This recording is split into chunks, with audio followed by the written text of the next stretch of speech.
बिस्मिल्लाहिर्रहमानिर्रहीम। मैं हूं डॉक्टर मोहम्मद सत्तार अहमद रायपुर सलाही। आज आपके लिए एक नई वीडियो लेके आया हूं। ये जो आप गाय देख रहे हैं, इसको ज़रा गौर से देखिएगा।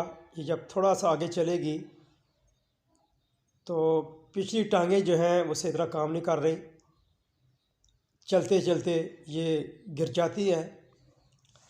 आज 4-5 दिन हो गया इसका इलाज होते हुए। पहले 2-3 डॉक्टर आए थे, तो आज जो है इन्होंने मुझे बुलाया था। इसके जो मालिक हैं उससे पूरी हिस्ट्री ली गई है।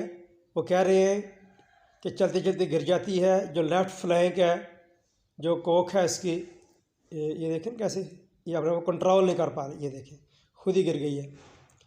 एक तो चलते चलते गिर जाती है। ये लेफ़्ट फ्लैंक जो है ये एक्यूमुलेशन ऑफ द गैसेस की वजह से, ये देखें ये हाथ लगा रहे हैं, ये भरी पड़ी है। और जो उसका डंग है, जो फोसी है, गोबर, वो थोड़ा थोड़ा कर रही है, चारा बिल्कुल नहीं खा रही। तो ये पहले अब टेम्परेचर जो है वो इनको दिया मैंने चेक करने के लिए।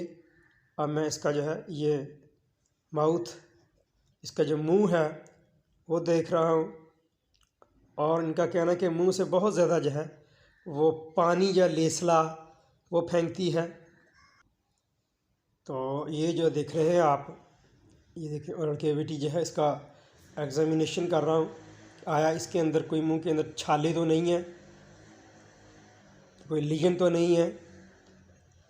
क्योंकि जब लीजन होंगे या कोई छाले बने हों, क्योंकि जानवर खाता नहीं और मुंह से जो है पानी और झाग जो है वो फेंकता रहता है। लेकिन वो FMD मुंह खोर के केस में होता है। लेकिन सब तो देखने के बाद ये देखें टेम्परेचर जो है वो तकरीबन नॉर्मल था। लेकिन ये जो लेफ़्ट फ्लैंक है, एक तो ये बहुत भारी है, सख्त है, जिस तरह इम्पेक्शन का केस होता है। लेकिन ये देखें मैं दबा भी रहा हूँ। इनका जो ऑनर है मालिक, उससे पूरी हिस्ट्री ली है। वो कह रहे हैं जनाब ये तकरीबन 7 मंथ की प्रेग्नेंट है। तो 7 मंथ की ये प्रेग्नेंट भी है।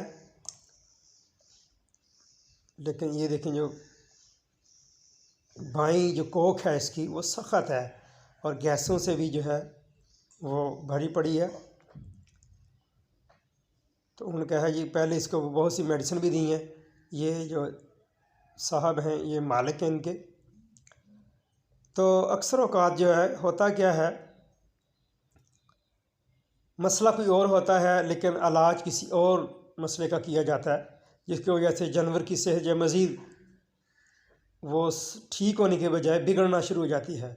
लेकिन डायग्नोसिस करना ये बहुत ज़रूरी होता है। तो डायग्नोसिस करना जो है वो बहुत ज़रूरी है। ये देखें ये खोली है लेकिन गिरने लगी थी। तो अभी देखने लगे आया वाकई ये प्रेग्नेंट है या नहीं। इसके अलावा इसका जो यूरिनरी ब्लैडर है, जो मसाना है, आया उसके अंदर रिटेंशन ऑफ दी यूरिन तो नहीं हो गया, इसका पेशाब तो नहीं रुक गया। क्योंकि जब जानवर का पेशाब बंद हो जाए तो जानवर चलते चलते गिर सकता है, पिछली टांगें सही तरह नहीं रख पाएगा और मुंह से आवाज़ें देना, मुंह से पानी का निकलना, जानवर का चारा ना खाना, जो लेफ़्ट फ्लैंक है, कोख जो है उसका भर जाना गैसेस की, ये भी यूरिनरी रिटेंशन की वजह से जो है वो हो सकता है। तो चेक किया है, ये माशाल्लाह प्रेग्नेंट भी है 7 मंथ की। तो अब जो है जो पैल्पेशन करने के बाद एक तो ये माशाल्लाह प्रेग्नेंट भी है और साथ रिटेंशन ऑफ द यूरिनेशन, जानवर का पेशाब भी जो है वो रुका हुआ है, जिसकी वजह से ये अलामात जो है वो दे रही है। तो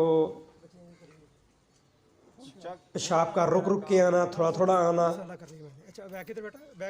पेशाब की बंदिश का हो जाना, इसकी वजह से जानवर को बहुत तकलीफ़ होती है। तो जब ये सारा कुछ एग्जामिन कर लेंगे, कंफर्म हो जाएगा, तो फिर हम इसका इलाज जो है वो शुरू करेंगे। इलाज शुरू करने से पहले आपसे रिक्वेस्ट करूंगा, जिन्होंने अभी तक मेरा चैनल सब्सक्राइब नहीं किया इसको सब्सक्राइब करें अपने कमेंट्स लाजमी दीजिएगा, उसको लाइक एंड शेयर कीजिएगा। तो ये जो इंजेक्शन है ये फ्यूरोसामाइड पेशाब खोलने के लिए डायूरेटिक के नाम से आ रहा है। 10 ml जो है ये इंट्रा मस्कुलर जो है वो लगाया है। ये देखें, जिस तरह पहले आपको उतारा था तो चलते चलते गिर जाती है, तो ये गिर गई है। थोड़ा सा भी करने के बाद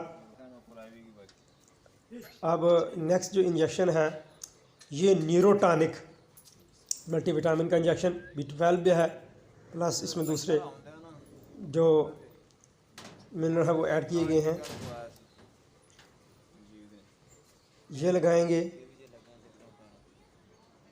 थर्ड जो इंजेक्शन है अभी जो लगाने लगा हूँ, ये जो टीका है आपने दूसरी तरफ लगाना है।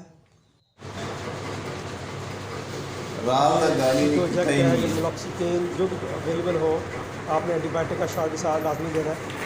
शाप कितने बार की तैयार है? 3 घंटे के बाद कंडीशन थी, अब चलना माशाल्लाह शुरू हो गई है। थोड़ा सा काफ़ी बेटर महसूस किया है। तो अपने जानवर का बहुत सा ख्याल रखिएगा। ये माशाल्लाह पेशाब कर रही है अब। आई होप इंशाल्लाह आपको ये वीडियो पसंद आए तो उसको लाइक कीजिएगा, शेयर कीजिएगा, भूलिएगा। बहुत शुक्रिया। नई वीडियो के साथ इंशाल्लाह मिलेंगे। तब तक इजाज़त। अस्सलाम वालेकुम रहमतुल्लाह।